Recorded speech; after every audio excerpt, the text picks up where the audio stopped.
Welcome, ladies and gentlemen, to Release Notes. Working title, admittedly. I'm the Guardian, and this is Batman: Arkham Knight. A game that I was very much quite happy for the release of. Wow, I say quite happy. I was anticipating the release of. I absolutely love the Arkham series. It's some of my favourite games of all time. Well, Origins may be a bit dubious in that regard, but the Rocksteady games, Arkham Asylum, Arkham City, absolutely brilliant. I consider them real gems. And here we have Arkham Knight. Well, this isn't going to be first off, definite. This isn't going to be a no-holds-barred.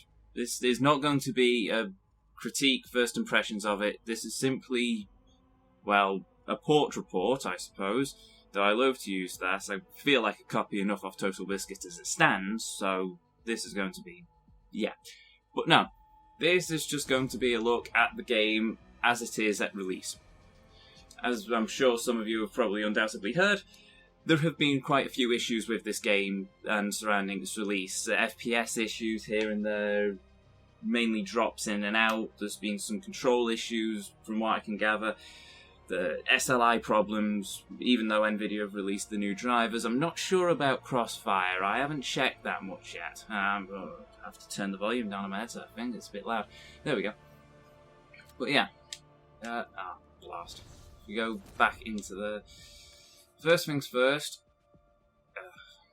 I go into the options menu and have a quick scout through what we have available.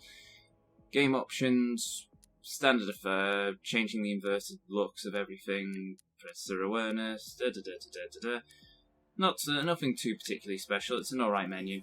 Audio options, once again, nothing special, help get my words right.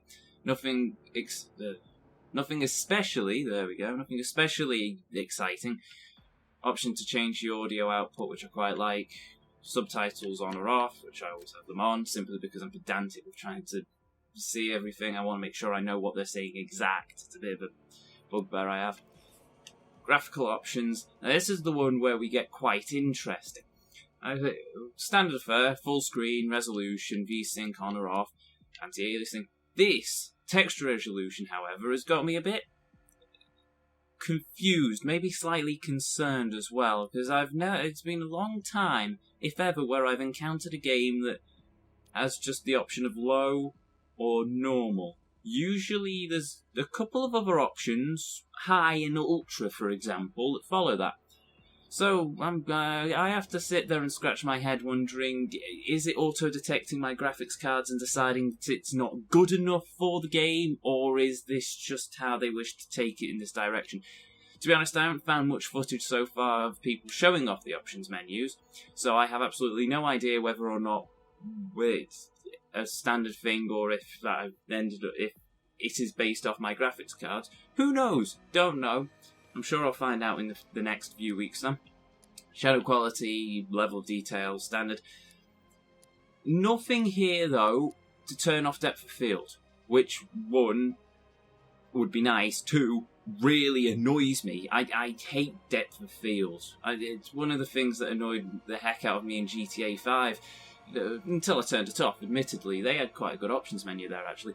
But no, I can't stand depth of field. It's just, I'm playing a game. I don't want the camera going all blurry against my control just for cinematic feel. It's just, no.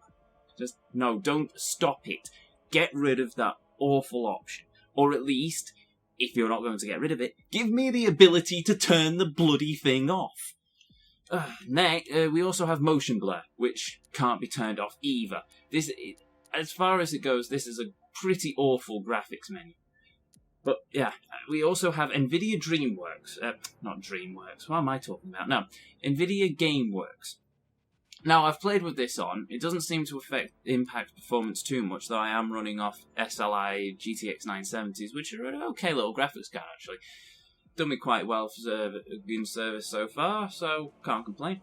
But yeah, the only reason I actually have these options turned off at the moment is as a demonstration of some of the frame rate issues with this game. I am running MSI Afterburner, which is fine apart from turning on the GameWorks options gets rid of all overlays.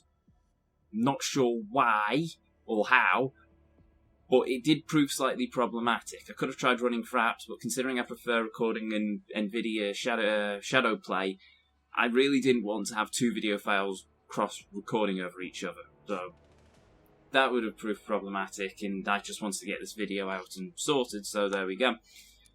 So yeah, the NVIDIA GameWorks stuff's turned off for the most part. We'll see how it goes.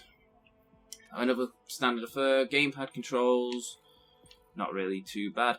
The Batmobile controls, I must admit, are a bit strange. I don't like how they're set up in this game, really. I suppose that it's the best they could do with the buttons, but if you've played any sort of driving game previously, the general consensus is right trigger accelerates, left trigger brakes. Unfortunately, in this game, left trigger turns you into a tank, which means the brake is on the X button, which I'm definitely not used to, and as such end up trying to brake and go careening into a wall as the Batmobile turns into a tank. I'll demonstrate that in a minute, I think, but yeah. Keyboard controls, rebindable, it's fine. PC performance test, just a standard benchmarking, it does its duty.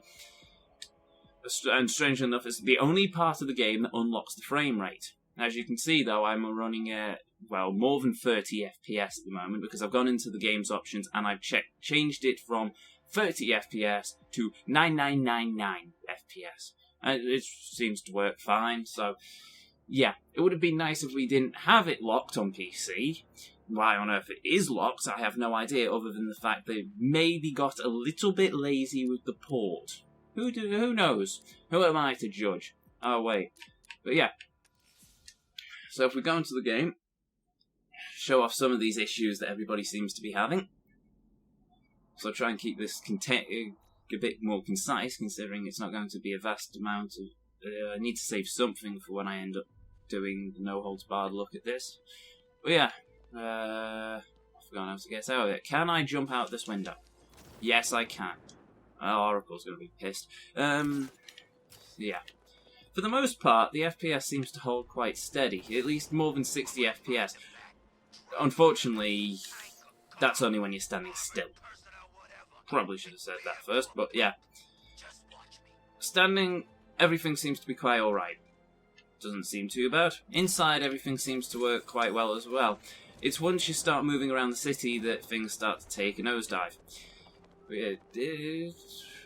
For the most part, it sticks around 60, but you definitely get some severe FPS drops here and there. Another thing that I've heard through a lot of sources is that the FPS drops spectacularly when you summon the Batmobile. Now, I've tried every which way to try and recreate such an instance, and I've had no success so far. I've tried turning the SLI off, running off one GTX 970. I've tried turning on all the graphics as high as they will go on one single graphics card. I've tried running with both graphics cards spun up. Whatever I can do, it doesn't seem to drop the frame rate spectacularly when we play the Batmobile animation, as we will see here. However, once we start driving around in said Batmobile, we will see that it's definitely the frame rate is definitely dropping below 60. There we go. As for the controls, I'm playing with a controller simply because that's just how I prefer to play the Arkham games. And even then, the Batmobile, it feels a little slidey. Sometimes it definitely feels like you're skidding around on sheet ice. The fact that you can't, I keep forgetting where the bloody brake control is another issue. I suppose it's fair enough that it's sliding around a bit, considering it's raining, but when it's somewhere dry, such as one of the Riddler's driving challenges, it proves quite difficult. A simple rock on the ground can send you careening into the sky, which is... It's just, at the speed you're going, I suppose that's fair enough, but considering it's also the Batmobiles in this game is also supposed to be a tank and heavily armoured, you would think it would have a bit more weight to it. I don't know, the physics are a bit skew-whiff on it, from the most part. Tank controls, well, they work perfectly fine. You're not moving fast enough to cause any sort of damage. Plus, there is a sort of satisfying feel to blow it, shooting up a few of the goons running around the city with rubber bullets. Unfortunately, I think they're a bit muddled with the way that they've sort of done the stop you running pedestrians over. Considering... stupid... No, get... There we go. Afterburners. Considering that... Alright, it was trying to take me through there. Hit a dead end, haven't I? Yeah. Considering when you try and run a bagoon over, they sort of just ping off an electrified force field you have dotted around. It's quite interesting. But yeah. As for the... back to the topic of the frame rate drops, I'm not seeing... It's not as bad as I anticipated it to actually be. You see everybody raving and screaming about how the FPS is just dropping and how it's an abysmal port, and in some ways I suppose they're quite right. It is an abysmal port. The fact that it was locked to 30 FPS is one such example. The controls are also a bit screwy, but I can't really complain too much about them. Everything else about the game seems to work quite well. I must admit, I am starting to think it's getting quite ridiculous, the amount of time it takes them to get through the production cards at the beginning of the game, whenever you load the game up. You have the Batman logo, and then you have to sit through about 5 NVIDIA things. It's just, it really does get annoying, I have to admit. Oh, where am I heading? This isn't Wayne Manor, is it? No, of course it isn't Wayne Manor. That would be stupid. Whoa, jump. You see, there we go. That's a prime example. The Batmobile... It doesn't feel like it has a decent amount of weight to it. I mean, it'll gladly plough through stone pillars, and then it will also ricochet into the air and fly around. It's a bit... that's the tank mode. Yeah, it's a bit of a strange one, I have to admit. SLI issues... I've not seen any. According to some sources... With SLI, if you alt-tab out of the game and then alt-tab back in, you end up with a lot of screen flickering and a lot of issues there, but I haven't actually seen any of it. Also, apparently the game crashes randomly, but I've been playing it for a fair bit now, and it's still playing quite stable. Admittedly, that's just me dashing around and trying to experiment and see if I can whittle out some of these bugs, but yeah, for the most part, it seems like a pretty fair affair. Bug-wise... You have the occasional bug, admittedly. Batman, on some occasions when you're running along a ledge, if you try and glide off it, then Batman sort of refuses to glide off the ledge and instead just bounces around, flapping his arms wildly. That's definitely a bug. But, yeah. I think that's pretty much it in terms of my little report about the issues with the game. Just thinking over what else needs to be said. No, that's about as much as I can get out without going into a full no holds barred look at the game, which should be sometime next week, I think. Maybe this week, depending on how busy I am. But yeah, for the most part, Arkham Knight. I really cannot see why people are complaining as much as they are. Actually, no, that's a blatant lie. I can see why people are complaining as much as they are. You would think that, the console release has been relatively bug-free. They've had no graphical issues, they've had no frame rate drops. The frame rate in this game... It depends on your stance on it. If you're someone like me who wishes to have their game running at 60 FPS constantly because it's just a nicer experience, and damn right you're going to be annoyed at the fact that the stupid thing is locked to 30 and then it keeps dropping. That should not have been the case. They should have made it... They should have had the FPS unlocked. The graphics options are abysmal. They should have put damn sight more effort into setting them up. Turn off the bloody depth of field without having to go into the goddamn configuration settings and shifting that around until you've got the wretched thing turned off. Motion blur would be nice as well, considering half the time that combined with depth of field gives me a headache. I had such high hopes for this game. I honestly did. I thought if anybody could at least get a decent game released on PC, it would be Rocksteady. I've seen Rocksteady in the past. I've played the Arkham games so many times. The games have worked brilliantly on my PC in the past. I hoped okay, maybe it was a bit foolish, but I hope that they would actually get a decent review out of the release of this game out on PC.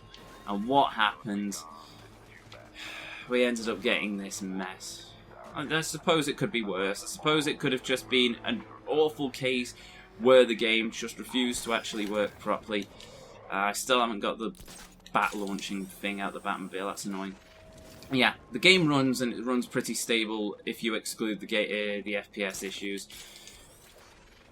If you want, you can always keep the FPS locked to 30 until Rocksteady get sorted out with any patchwork they need to do for the game. But I've knocked it up to, 999 FPS, maximum FPS, and the game's running fine.